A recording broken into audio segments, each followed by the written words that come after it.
আসসালামু আলাইকুম, welcome to my channel. আজকে দেখাবো কিভাবে শাক সবুজ রেখে ভাজি করতে হয়। আমি আজকে ভাজি করব পাট শাক। এখানে আমি পেঁয়াজ, রসুন, কাঁচামরিচ কুচি তেলে দিয়েছি। একটু ভাজা হয়ে গেলে আমি তেলের ভিতরে লবণ দিই যাতে শাকে না লেগে থাকে। এখন আমি শাকগুলো দিয়ে দিব।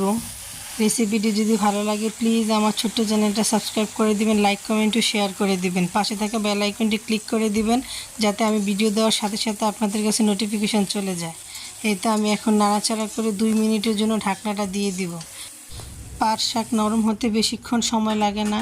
2 মিনিট পর আমি ঢাকনাটা খুলে নিয়েছি। এই যে দেখুন আমার শাকটা কি সুন্দর হয়েছে। এখন আর আমি শাকের ঢাকনাটা দিব না, এখন নেড়ে চেড়ে ভাজা ভাজা করে নামিয়ে নিব। আমার শাকের কালারটা কিন্তু সবুজই আছে।